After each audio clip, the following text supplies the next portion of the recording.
بسم اللہ الرحمن الرحیم، السلام علیکم۔ میں ہوں سیبی کاظمی، آپ دیکھ رہے ہیں فیس بک اور یوٹیوب۔ آج 23 مارچ کا دن ہے اور بڑا اہم دن پاکستان کے لیے، اور اہم خبریں آپ کے سامنے رکھوں، پھر تفصیل سے آج پوسٹ مارٹم کرنا ہے۔ تحریک انصاف نے خوف کے بت توڑے ہیں، پنجاب میں آج اپنی طاقت ثابت کی ہے۔ سب سے بڑھ کر کشمیری بازار لاہور میں جو ہوا، شیخو پورہ میں، منڈی بہاؤدین میں، سیالکوٹ میں، کوئٹہ میں، بلوچستان، کراچی، خیبر پختونخوا جو ریلیاں نکلی، اس کی تفصیل میں آپ کو آگے چل کے بتاتا ہوں۔ اور اس کے ساتھ ویلاگ میں آج اہم تجزیہ بھی ہوگا۔ میری درخواست ہے پاکستان کے نوجوانوں سے، آج 85واں 23 مارچ ہے، جشن منانے والے دن حکومت سوگ میں کیوں ہے، اور اقوام متحدہ میں پاکستان کے خدا نخواستہ اللہ معاف کرے ٹکڑے کرنے اور ایک آزاد وطن بنانے کی جو تیاریاں ہو رہی ہیں اس کی بات بھی کریں گے۔ افواج پاکستان کے سپریم لیڈر کی جو تقریب میں آج سفارتکاروں کے سامنے جگ ہنسائی اور مذاق بنا، اور اس کے ساتھ چوروں، لٹیروں، ڈاکوؤں، ٹھگوں، صحافی گدوں کو جو آج تمغے ضلالت بانٹے گئے، اور بلوچستان کے حالات بھی، مہرنگ بلوچ کی گرفتاری کے بعد وہاں پرتشدد مظاہرے، اور اب پاکستانی صورتحال میں کریں کیا، اس ویلاگ میں ڈسکس کریں گے۔ تفصیل سے آپ نے اسے غور سے سننا اور سمجھنا ہے۔ دیکھیں، ایک چیز تو آج طے ہوگی کہ جتنا مرضی ظلم و فسطائی ہو تو عوام کی طاقت کے سامنے کوئی نہیں کھڑا ہو سکتا۔ تحریک انصاف نے جو خوف کے بت توڑے ہیں، پنجاب میں 1,10,000 چھاپا مارا گیا ہے، شمالی کوریا کا حصہ بنایا گیا، لیکن جس طرح پنجاب میں رات بھر سے عوام سڑکوں پر نکل رہی، پاکستان کا جھنڈا اور تحریک انصاف کا جھنڈا نظر آیا، کون بچائے گا پاکستان، عمران خان کے نعرے لگ رہے ہیں، یہ ثابت ہو گیا کہ عوام اپنی طاقت کا مظاہرہ کریں تو دنیا کی کوئی طاقت نہیں روک سکتی۔ ایک طرف ظلم اور فسطائیت عروج پہ، تو دوسری طرف پاکستان کی عوام بھی سڑکوں پر آج نکل کر ثابت کر رہی ہے کہ عید کے بعد شروع ہونے والی تحریک کے لیے تیار ہیں۔ یہ ویڈیوز میرے ساتھ چل رہی ہیں، اس کا ثبوت ہے، میرا بھرا ہوا اس وقت اکاؤنٹ 24 کروڑ کی عوام ثابت کر رہی ہے بھیڑ بکریاں نہیں ہیں، بہت بڑی طاقت ہے، انہیں سمجھ نہیں ابھی تک آ رہی۔ انہیں صرف ایک موقع، ایک واقعہ چاہیے۔ دیکھیں، پاکستان کا کوئی بڑا دن آئے، 14 اگست ہو، 6 ستمبر ہو، 23 مارچ ہو، تحریک انصاف کے کارکن نکل آتے ہیں بغیر کسی قیادت کے، اپنی مدد آپ کے تحت۔ یہ جو طاقت کا مظاہرہ ہے، یہ ہے اصل عوام، کیونکہ انہیں پتہ ہے اب خاموش رہے تو یہ خاموشی مغربی پاکستان کی 1971 والی خاموشی بنے گی۔ اس ملک کو جو بچانا ہے، جو حالات ہیں، اس پر میں آگے چل کر بھی مزید بات کرتا ہوں، لیکن آپ یاد رکھیں آج 85واں یوم پاکستان منایا گیا ہے۔ یہ پاکستان کی تاریخ میں منفرد دن بن گیا۔ کس وجہ سے؟ کہ بیمار، لاغر، کمزور، ذہنی صلاحیتوں سے محروم انسان صدر پاکستان کے طور پر، افواج پاکستان کا سپریم کمانڈر، آج دنیا بھر میں پاکستان کا دفاع کا بھی مذاق اڑا رہا تھا اور اپنی حالت کا بھی۔ 4 جملے صحیح نہیں بول سکا یہ شخص، جو 2008 میں زرداری صدر بننے سے پہلے اپنی ذہنی رپورٹ عدالت میں جمع کروا چکا ہے کہ ڈپریشن ہے، یادداشت کی خرابی ہے، پوسٹ ڈس آرڈر ہے، ایسے PTSD ہے، اور بڑے بڑے ڈاکٹروں سے، یہ امریکہ کے ڈاکٹروں سے رپورٹ جمع کروائی گئی تھی سوئٹزرلینڈ کی عدالتوں میں بدعنوانی کے مقدمات ختم کروانے پر۔ یہ ٹائمز میں، فائنینشل ٹائمز میں، سب جگہ دنیا کے بڑے مستند اخبارات میں رپورٹ شائع ہوئی۔ بے نظیر بھٹو کی، جو آپ کو پتہ ہے کرپشن کی وجہ سے 2 ادوار ختم ہوئے، زرداری دونوں دفعہ ساتھ تھا۔ صدر بننے کے بعد اس نے صدارتی استثناء لے کے خود کو معاف کروایا۔ یوسف رضا گیلانی نے اپنی وزارت عظمیٰ قربان کی، صرف اس وجہ سے کہ عدالتوں کو خط نہ لکھا پڑے اور ان کی کرپشن نہ پکڑی جائے۔ یہ عدالت میں رپورٹیں جمع کرواتے رہے کہ میرا ذہن نہیں چلتا۔ یہ رپورٹ اس وقت میڈیا نے دبا لی تھی، لیکن یہ شخص، اس کا حال وہی رجیم چینج کا جو بڑا کردار بائیڈن والا، چلنے پھرنے سے قاصر، بڑے فیصلے لینے سے قاصر، سوچنے سمجھنے سے قاصر، بولنے سے قاصر۔ یہ کہتے ہیں اس کا دماغ کا صرف وہ حصہ کام کرتا ہے جو ٹھگی، بدماشی، لوگوں کا ضمیر خریدنے، منڈیاں لگانے، کرپشن، چور بازاری، جرائم میں جو دماغ کا ایک حصہ کام کرتا ہے صرف وہ کر رہا ہے۔ درست فیصلہ نہیں کر سکتا کوئی، ٹھیک سے 2 جملے نہیں بول سکا، ٹھیک سے۔ ستارہ امتیاز کو بیگم ستارہ پڑھتا رہا۔ پاکستان کے اس بڑے دن کے موقع پر دنیا بھر کے سفارتکار موجود تھے۔ انہوں نے جو پاکستان کی حالت کر دی، وہ زرداری اور شہباز شریف کی حالت سے آپ کو اندازہ ہو جائے گا۔ اور پھر جس طرح یہ تمغے ضلالت بانٹے گئے، معاف کیجیے گا، تمغے امتیاز بانٹے گئے اور حلال امتیاز بانٹے گئے، اس سے پاکستان کی اخلاقی، اسلامی، قانونی، آئینی، جمہوری اخلاقیات کا جنازہ آج نکال کے قوم کو دکھا دیا۔ اسٹیبلشمنٹ نے یہ ثابت کیا کہ انہیں ایسے لاغر، کمزور، بوڑھے، شرابی، بدکردار لوگ سوٹ کرتے ہیں، جن کی صرف اوقات ایک منسٹری، ایک آپ کو پتہ ہے وزارت یا مدت ملازمت توسیع ہو۔ ایسے صحافی سوٹ کرتے ہیں جو اغوا کیے ہوئے انٹرویوز کریں ان لوگوں کے، اور عوام کو ان کی دھمکیوں کو، پیغام کو خبر بنا کر پیش کریں۔ آج انہوں نے تمغے ایسے بانٹے، ایسے تو اندر ریوڑیاں نہیں بانٹتا۔ یہ تمغے ضلالت، یہ جو جن کا نام تمغہ امتیاز یا حرام امتیاز یا حلال امتیاز، جو مرضی کہہ لیں، یہ قربانیوں پر دی جاتے ہیں۔ انہوں نے جو پروپیگنڈا صحافی، جو سکینڈل بنانے والے، دنیا بھر کی اخبارات میں جن کے سکینڈلز آ چکے ہیں، انہیں دے کر یہ ثابت کیا کہ لچا سارے جگ کو اونچا، سب سے گھٹیا شخص ڈھونڈ کر سب سے اونچا مقام دینا ہے۔ اب تو شہداء کے ورثاء بھی یہ پوچھتے ہوں گے کہ یہ لوگ اگر حلال پاکستان لے رہے ہیں، یہ لوگ تمغہ امتیاز لے رہے ہیں، تو ان تمغوں کی حیثیت کیا ہے، کیا اوقات ہے ان تمغوں کی؟ نہ لینے والوں کو شرم نہ دینے والوں کو شرم. ڈھونڈ ڈھونڈ کر جس طرح اسٹیبلشمنٹ نے ان لوگوں کو اقتدار میں لائے, اسی طرح ڈھونڈ ڈھونڈ کر یہ لاغر کمزور صحافی غلیظ معاشرے کے کردار انہوں نے تمغے بانٹے. یہ منیب فاروق صاحب اسٹیبلشمنٹ کے لاڈلے, وہ اسپیکر راوی حسن پروپیگنڈا کرنے, یہ بنی گالہ کے باہر ایک ایم پی اے کے ٹکٹ کے لیے کھڑے رہتے تھے. خان انہیں ایم پی اے کا ٹکٹ نہیں دیتا تھا, انہوں نے تمغہ امتیاز دے دیا, اندازہ کریں. وہ کامران شاہد یہ اغوا کیے ہوئے لوگوں کے انٹرویو کر کے اپنی صحافت بنا رہے تھے. بنگلہ دیش میں فلم بنائی ISPR کی فنڈنگ سے, 9 مئی کے بیانیے بنائے. وہ ایک مزمل سہروردی, اس کا نام دیکھیں سہروردی, اس کا نام نریندر ہونا چاہیے تھا, مودی, نصر اللہ ملک, یہ یقین کریں اردو ٹھیک سے نہیں بول سکتے. سلمان غنی وہ الیکشن کے دنوں میں نواز شریف کو وزیر اعظم بنانے کے لیے ملاقاتیں کرتا رہا. اشتہارات میں نواز شریف کو انہوں نے چوتھا وزیر اعظم بھی ڈکلیئر کروا دیا. انہیں دینے چاہیے تھے تمغے سیکٹر کمانڈر کے ہاتھ سے. اچھا, وہ عمر فاروق ظہور توشہ خانہ کیس کا مرکزی کردار, جس کا وہ کیس عدالت میں اڑ چکا, شرمندگی کا باعث, اسے حلال امتیاز دیا گیا. یہ دوسرا بڑا سول اعزاز ہے. خدمات کیا ہیں؟ گوگل پہ میں نے تھوڑی ریسرچ کی کہ یار اس کی پاکستان کے لیے کیا خدمات ہیں. اسے ملا سن 2000 میں کیس نکلا ٹریول ایجنسی کے ذریعے 15 ملین نارویجین کرونا کا غبن. 2003 میں کیس ملا سوئٹزرلینڈ میں جعلی بینک بنانے کا, 27 لوگوں کو 120 ملین کا دھوکہ دہی کا الزام. بھائی اس کا عثمان ظہور پہ کیس 2010 کا مالیاتی فراڈ کا 10 سال کی قید کی سزا, پھر انٹرپول کے وارنٹ ملے, پھر اس کے بعد اس کی سابقہ اہلیہ صوفیہ مرزا کے ساتھ وہ جو بچوں کی تحویل کا کیس تھا, یہ رپورٹ ملی, پھر ریڈ وارنٹ ملے. پاکستان کے لیے کوئی سماجی خدمت نہیں ملی. یہ سب کچھ گوگل پہ پڑا ہوا ہے. جعلی بینک اکاؤنٹ سکینڈل کیس, شہرت یافتہ سندھ میں شوگر ملوں کے مالک اومنی گروپ کے سربراہ, یہ زرداری کا دوست بھی ہے جو خواجہ انور مجید, اسے حلال امتیاز دے دیا گیا. اب اس کے دامن میں کیا ہے؟ اومنی گروپ کی آپ کو پتہ ہے ٹیٹیاں, فراڈ, کرپشن, بدعنوانی, دھوکہ دہی زرداری کے ساتھ کیس میں تھا. لیکن وہ کہتے ہیں نا چوروں کے چور دوست بھینسوں کی بھینس دوست ہوتی ہیں. تمغہ ضلالت ایک SHO اشفاق وڑائچ کو بھی دیا گیا, جس نے پاکستان کے غازی ایئر کوموڈور سجاد حیدر کو ننگی گندی گالیاں دی, تحریک انصاف پر مظالم کیے, اسے تمغہ امتیاز. اس ضلالت کا مطلب اس بندے کا قد اتنا ہے کہ SHO کہا کہ وہ شاید اپنے ہاتھ سے راہ کو کمرے کی کنڈی نہیں لگا سکتا, لیکن تمغہ اسے دے دی. ایک وہ DG FIA اسحاق جہانگیر صاحب کو بھی تمغہ ملا. اس کی رپورٹ تو احمد نورانی نے بھی کی, وہ مامو جان کا قریبی بندہ جس کو لگایا گیا, جس کی وجہ سے نورانی کے 2 بھائی ابھی بھی اغوا ہیں. اس شخص کے دور میں صحافیوں پر سب سے زیادہ مقدمات بنے ہیں پاکستان میں.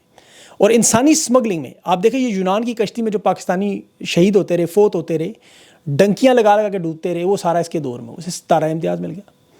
اب ظاہر ہے آصف علی زرداری سپریم کمانڈر فوج پاکستان, شہباز شریف فارم 47 کا TT ماسٹر 16 ارب کا, جو قائد اعظم کا ایک کول صحیح طرح نہیں پڑھ سکتے, لڑکھڑاتی زبان, کانپتی ٹانگیں, پتہ نہیں کہاں کہاں پسینہ, پاکستان کو شرمندہ اور جگ ہنسائی کروا رہے ہیں لوگ.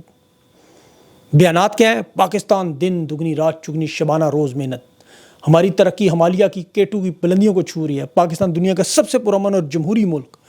اس وقت پوری دنیا میں کہہ رہے ہیں مالی بحران ہے, بے روزگاری ہے, مہنگائی ہے, دنیا ڈوب چکی ہے, ختم ہو چکی ہے, لیکن یہاں ہر طرف خوشحالی, دودھ اور شہد کی نہریں. حالت کیا ہے؟ خیبر پختونخوا مکمل دہشت گردی کی لپیٹ میں, مکمل. پنجاب میں ریاست خود اپنے لوگوں پر حملہ آور, 1,10,000 سے زیادہ چھاپے پنجاب میں, روز لوگوں کے گھروں کے باہر انہوں نے پولیس اسٹیشن بنا لی ہیں. سندھ میں انہوں نے وہاں کی عوام کا پانی چھین لیا ہے, قحط کی بنیاد رکھ دی ہے. بلوچستان میں کیا روزانہ اغوا, اور نوجوان بجائے انفارمیشن ٹیکنالوجی میں کمپیوٹر کے سامنے بیٹھ کے کروڑوں اربوں ان کو کما کے دیتا, وہ جیلوں میں اغوا بیٹھے ہوئے ہیں, اور یہ چبوتروں پر پتلی پتلی ٹانگوں سے سلامیاں لے رہے ہیں. اور وہ وطن کا میر جعفر, وہ باجوہ, اسے بھی ایک تمغہ دینا چاہیے تھا ضلالت کا. تاریخ آپ نے دیکھنی ہے, 23 مارچ 2022 کو دیکھیں. عمران خان کو 2 مرتبہ اس نے سلوٹ مارا تھا, 2 مرتبہ, لیکن پیٹھ میں چھرا گھونپتے ہوئے 17 دن بعد وہ سندھ ہارس کی منڈی لگی. وہ مولانا فضل الرحمان خواجہ آصف کے بیانات آپ دیکھ چکے ہیں, کس طرح اس نے ملک کی تباہی کی بنیاد رکھی. انہیں چاہیے تھا قاضی فائز کو بھی ایک تمغہ دیتے ایسا, جس نے پاکستان کے آئین کی دھجیاں اڑا دی, اسے پتہ نہیں کیسے بھول گئے, جس کی وجہ سے آج بھی عدالتوں کے یہ حالات ہے کہ تحریک انصاف کا 26 نومبر کا احتجاج, ہلاکتوں کا مقدمہ انہوں نے اڑا دیا. اسلام آباد سیشن کورٹ کہہ رہی ہے کہ یہ لوگ جو مرے ہیں ان کے آپ پوسٹ مارٹم لے کر آئیں, ڈیتھ سرٹیفکیٹ لے کر آئیں, اور BBC کی رپورٹ پڑی ہوئی ہے سامنے دنیا کے, ایویڈنس ہے کہ وہ اسپتالوں میں جانے ہی نہیں دیتے تھے کسی کو, کہہ رہے نہیں یہ طبعی موت مرے. اندازہ کریں, یہ وہی واردات ہے عدالتوں میں. 23 مارچ دیکھیں پیش ہوئی تھی علامہ اقبال کے خواب پہ, وہ خواب تھا مصور پاکستان کا. اس کے گھر میں انہوں نے کیا کیا, اس کی بہو جسٹس ناصرہ جاوید, اس کا گھر ان لوگوں نے تباہ کر دیا. آپ یقین کریں, اللہ کا شکر ادا کریں کہ آج علامہ اقبال اور قائد اعظم زندہ نہیں ہے, ورنہ خدا کی قسم انہوں نے غدار قرار دے کے جیل میں ڈال دینا. خان کو نہیں چھوڑا, انہوں کیسے چھوڑ دیتے. یہ پاکستانی یاد رکھیں, یہ اس وقت پاکستان کے خدا نخواستہ ٹکڑے کرنے پر تیار ہیں. انہیں لایا اس لیے گیا ہے, یہ جو لندن پلان کا اصل منصوبہ تھا، یہ جو برطانیہ میں نواز شریف کے ساتھ باجوہ اسٹیبلشمنٹ کے لوگ مل کے بیٹھتے رہے، اس کے ثبوت کیپٹن صفدر نے دیے ہیں خود۔ ایک نے کہا کہ نواز شریف کے پاس یہ لندن آئے، آؤ ملک سنبھالو۔ سنبھالنا کیا تھا؟ پنجاب ٹکڑے کر کے خیبر پختونخوا کو الگ، سندھ کو الگ، بلوچستان کو الگ، یہ سازش باجوہ نے شروع کر دی تھی۔ اس کا عملی جو 8 اپریل 2022 سے کام ہوا۔ یہ صرف معاشی بحران نہیں ہے جو آپ کو نظر آئے، سیاسی بحران بھی نہیں ہے، یہ قومی سلامتی اور علاقائی خود مختاری کا منصوبہ تھا۔ بلوچستان میں آپ کو لگتا ہے احتجاج کا معاملہ یا لاپتہ افراد کا معاملہ یا صرف وسائل کی محرومی، نہیں، ایسا نہیں ہے۔ یہ لوگ اقوام متحدہ میں چاہتے ہیں وہاں کیس جائے، وہاں جو بھی قرارداد پیش کی جائے گی۔ یہ عمران خان کو جیل میں کیوں رکھا گیا؟ آپ سوچیں ذرا۔ خان ایک واحد بندہ ہے جس نے پورے وفاق کو جوڑ کے رکھا تھا۔ دیکھیں شیخ مجیب جب اس کی اکثریت کو اقلیت میں بدلا تو دوسرا ملک جا بنا۔ خان نے پاکستان کو جوڑنے کی بات کی، آج بھی بیان وہ دے رہا ہے۔ یہ جو دہشت گرد تنظیمیں بلوچستان میں ہیں وہ اسی طرح مکتی بہانی میں بنی تھی وہاں، ان کا سیاسی جماعتوں سے کوئی تعلق نہیں۔ یہ بنگلہ دیش کے تناظر میں اسی طرح ان کو ہتھیار اٹھانے پر مجبور کیا، پہاڑوں پر چڑھنے پر مجبور کیا، جیسے وہاں ادھر بھی ہندوستان نے سرپرستی کی، اور ہو سکتا ہے یہاں بھی کر رہا ہو، عین ممکن ہے۔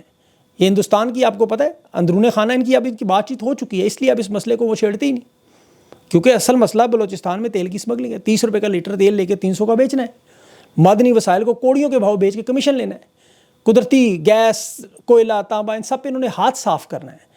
آج عمران خان اگر دیکھیں جیل میں نہ ہوتا تو عمران خان فلسطین کی بات کر رہا ہوتا، یہ اسرائیل کو گوارا نہیں تھا۔ عمران خان باہر ہوتا تو بلوچستان کا معاملہ یہاں پہنچنا ہی نہیں تھا، اور اگر پہنچتا تو خان نے اس کو روک دینا تھا۔ بلوچستان 40% رقبہ ہے پاکستان کا، 80% وہاں معدنی ذخائر ہے، سوئی گیس ہے، ریکوڈک ہے، گوادر ہے، کوئلہ، تانبا، پھر ایران کے ساتھ سرحد ہے، پھر آپ کی 40% ساحلی پٹی ہے۔ یہ کہتے ہیں سب کچھ ہاتھ سے نکل جائے، ہمیں ایک بیریا ٹاؤن، فضائیہ ٹاؤن یہ بنا دیں کافی ہے۔ اور اس تقسیم کا فائدہ کس نے لینا ہے؟ آصف زرداری نے سندھ میں اس کا قبضہ ہے، پنجاب میں شریف خاندان نے وہ آپ کو پتہ چند گلیاں محلے قبضے میں لے لینے۔ اب جو اصل مقامی لوگ ہیں، بارنگ بلوچ ہے، تحریک انصاف، یہ وہاں مشہور ہیں، لوگ ان کو پسند کرتے ہیں۔ خیبر پختونخوا میں بھی اسی طرح تحریک انصاف ہے یا منظور پشتین کے ساتھ ہے۔ اب یہ چاہتے ہیں کہ جس طرح ہم نے انٹرنیشنل سطح پہ بلوچستان میں سے چین کو انہوں نے نکالا، سی پیک کو روکا، عرب دنیا کو پاکستان سے دور کیا، افغانستان کو دور کیا۔ عرب دنیا دیکھیں ہمیشہ امداد دیتی تھی، 65 کی جنگ میں مفت تیل دیتے رہے، ہتھیار دیتے رہے، آج وہ سائڈ پہ ہو گئے، $1 دینے پر تیار نہیں۔ وجہ کیا ہے؟ انہیں پتہ ہے کہ یہ گریٹر گیم کھیل رہے ہیں بہت بڑی۔ یہ جو گریٹر گیم جس کا آپ کو پتہ ہے 20-25 سال سے 30 سال کی دہائیوں میں وہ مولوی سرار صاحب کی ویڈیو سے لے کے تمام ایکسپرٹ اس پہ بات کر چکے ہیں، یہ اس کو مکمل کرنا چاہتے ہیں۔ یہ تو اتنے منحوس ہیں، جس کے ساتھ جڑے اس کے ملک میں پھنسا۔ یہ شہباز شریف ملا طیب اردگان کو، دیکھیں ترکی کا کیا حال شروع ہوگا۔ اس نے اس کو کہا یہ دباؤ، اس نے دبانا شروع کر دی۔ وہاں بھی حالات ہیں، تو اس کو طیب اردگان کے ملک میں آپ دیکھ لیں کیا ہو رہا ہے ترکی میں۔ اب جو تحریک انصاف کے لوگ ہیں، دیکھیں عوام ہیں، ان کا کام بہت بڑھ گیا۔ اگر آپ اپنے آپ کو پاکستانی کہتے ہیں، محب وطن کہتے ہیں، تو اب آپ کو اکٹھا ہونا ہے، اس کے علاوہ آپ کے پاس کوئی راستہ نہیں ہے۔ 23 مارچ 1947 کو دیکھیں پاکستان بناتے وقت یہی پیغام تھا کہ پاکستان بنے گا وہاں لوگ آزادی سے رہیں گے، اس ملک میں امن و سکون سے رہیں۔ کیا آپ رہ رہے ہیں؟ آپ کی آزادی آگے بولنے کی آپ کی آزادی ہے۔ اگر 77 سال کے بعد آپ کے پاس یہ نہیں ہے تو اگلے 77 سال کے بعد بھی نہیں ہوگا۔ یہ جو قومی سلامتی ہے جس کا یہ چورن بیچتے رہے، وہ آج پاکستان کی حقیقی معنوں میں خطرے میں ہے۔ یہ جو لوگ مسلط کیے گئے، یمن والا معاملہ دیکھیں، یمن میں علی عبداللہ صالح کو لائے تھے لوگ، 1990 سے 2012 تک اس نے حکومت کی، کرپشن بھی کی، $2 ارب ہر سال وہ قومی خزانے سے لوٹتا رہا۔ پھر بعد میں جب عراق اور کویت کی جنگ ہوئی تو اس میں سعودی عرب، عرب امارات، قطر اور عمان نے اسے منع کیا، لیکن یہ صدام حسین سے کھڑا ہوا، اس کی وجہ سے یمن 2012 میں جنگ کا شکار ہوا۔ آج وہاں پہ دیکھیں حوثیوں کی الگ حکومت بن چکی ہے، سینٹر میں مختلف ممالک کے لوگ قابض ہو چکے ہیں، امریکہ، روس، سعودی عرب، عرب امارات، ایران، ان سب کے اپنے اپنے پسندیدہ گروپ ہیں، وہ کھل کے ان کی حمایت کرتے ہیں۔ 60% آبادی جو اس غربت میں ہے، دنیا کا سب سے غریب ملک بن چکے یمن۔ یہ لوگ خدا نخواستہ پاکستان کو یمن بنانے کی پوری کوشش میں لگے، اور اسے روک سکتے ہیں تو صرف آپ عوام، صرف اور صرف آپ۔ یہ چاہتے ہیں کہ پاکستان کو خدا نخواستہ توڑ کے بلوچستان کو بھارت اور ایران کے درمیان آدھا آدھا بانٹ دیں۔ زرداری سندھ میں بیٹھ کے اپنا اپولو کے میچ دیکھے، شہباز شریف پنجاب میں بیٹھ کے اپنے کبڈی کے ٹورنامنٹ کرائے، اپنا ویژن دیکھے، اور یہ ہلکے پھلکے معاملات چلتے رہیں۔ ادھر آزاد کشمیر والے اب اس وقت مقبوضہ کشمیر کو دیکھتے ہیں، ان کی ترقی دیکھ کے وہ بیچارے روز حسرت بھری نگاہوں سے دیکھتے ہیں۔ پاکستان کا نوجوان ڈنکیاں لگا کے یورپ کی طرف بھاگنے کے چکر میں ماؤں بہنوں بیٹیوں کے زیور بیچ گئے۔ بھارت کوشش کر رہا ہے گلگت بلتستان لے جائے، اور یہاں خدا نخواستہ سول وار شروع ہو جانی ہے۔ اس وقت پاکستانیوں کو یکجا ہو کے اپنے حقوق کے لیے کھڑا ہونا ہوگا پرامن انداز میں۔ اگر آپ ڈٹ کے نہ کھڑے ہوئے تو خدا کی قسم بڑا نقصان ہے، اور اس وقت صرف ایک شخص بچا سکتا ہے اللہ کے بعد، وہ ہے عمران خان۔ 596 دن سے وہ بے گناہ قید ہے، وہ اگلے 596 دن گزار لے گا، قوم نہیں گزار سکے گی. میں آپ کو بتا رہا ہوں، آپ اس کا تصور نہیں کر سکتے. تحریک انصاف کے لوگوں کو، لیڈرشپ کو اور پاکستان کی عوام کو بیٹھ کے سوچنا چاہیے. ملک کو بچانے کے لیے اپنا کردار ادا کریں.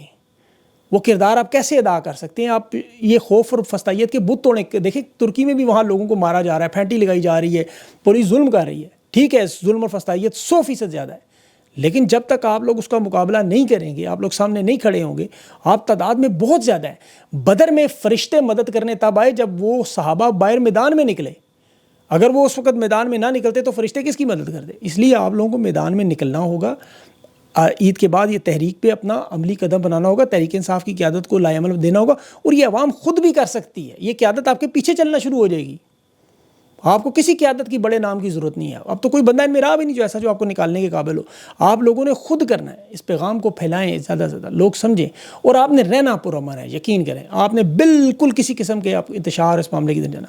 کوشش کرنی ہے اپنے پرامن جمہوری حق کے لیے عوام کو، جس طرح پوری دنیا میں، سربیا آپ کے سامنے دیکھ لیں، آپ دیکھ لیں دنیا بھر میں ساری تحریکیں آپ پرامن انداز میں چلتی ہیں. لوگ اپنی آواز کو پہنچاتے ہیں. آپ اپنی آواز پہنچائیں، کوشش کریں.